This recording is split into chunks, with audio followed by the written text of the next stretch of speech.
Hello student, good morning. आज हम लोग क्लास 10th यूपी बोर्ड के इम्पोर्टेंट टॉपिक पर डिस्कस करेंगे। आज का जो टॉपिक हमारा है वो है धमनी और सिरा में अंतर। यह क्वेश्चन जो है बोर्ड एग्जाम में कई बार पूछा गया है, तो इसलिए आप लोग इसको अच्छे से देखिए और इसको लर्न कर लीजिएगा। ठीक है, तो चलिए स्टार्ट करते हैं आज की क्लास और देखते हैं कि धमनी और सिरा में क्या क्या डिफरेंसेस होते हैं।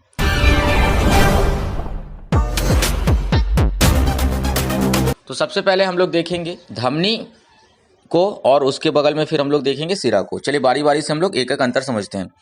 पहला अंतर हमारा दिया है धमनी में कि इसमें रुधिर हृदय से अंगों की ओर बहता है। ध्यान समझिएगा, दो वर्ड है यहाँ पे, हृदय से अंगों की ओर। और जबकि सिरा में यदि आप डिस्कस करेंगे तो यहाँ पे ठीक उल्टा होता है, अंगों से हृदय की ओर। ठीक है, चलिए मैं आपको अच्छे से लाइन पढ़ के आपको बताता हूँ।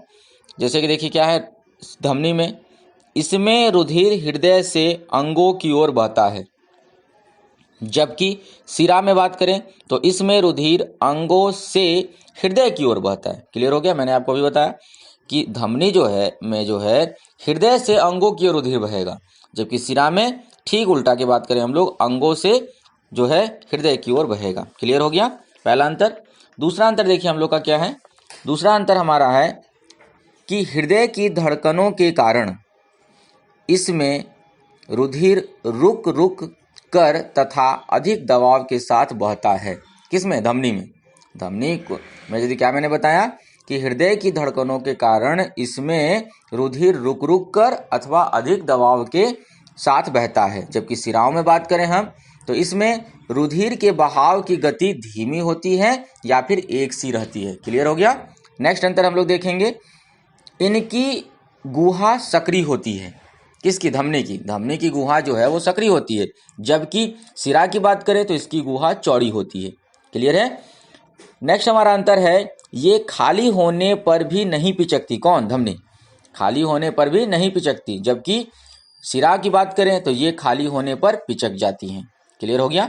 नेक्स्ट अंतर हमारा है कि इनकी दीवारें, इनकी मतलब धमनी की, धमनी की दीवारें अत्यधिक मोटी और लचीली होती हैं, जबकि सिरा की बात करें तो इनकी दीवारें पतली व कम लचीली होती हैं।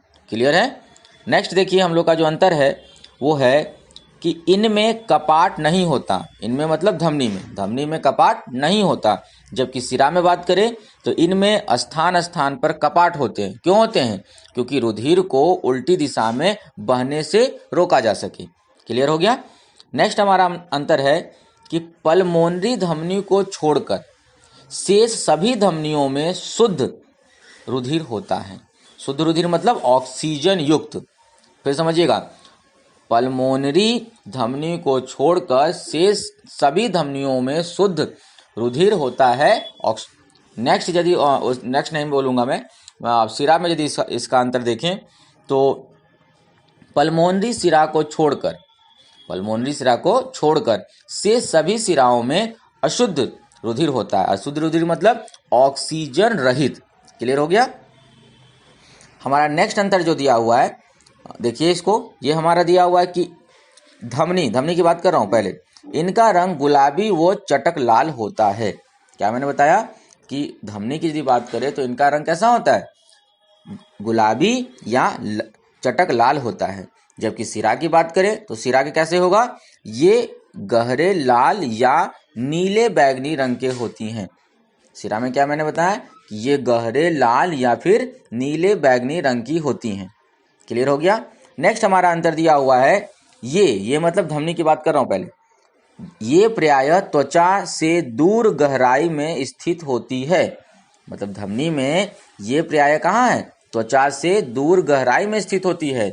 जबकि सिरा की बात करें तो ये प्रायः त्वचा के समीप स्थित होती है। आप लोग जानते हो कि अंतर में कुछ ऐसे आसान अंतर होता है कि वो होता है तो ये नहीं होता है, ऐसे करके भी अंतर हम लोग को देखने को मिल जाता है। तो आप इस हिसाब से ये तैयारी कर लोगे। ये काफ़ी इंपॉर्टेंट क्वेश्चन था, तो इसीलिए मैंने आप लोगों के सामने इस क्वेश्चन को लेके आया। इसको लर्न कर लीजिए अच्छे से।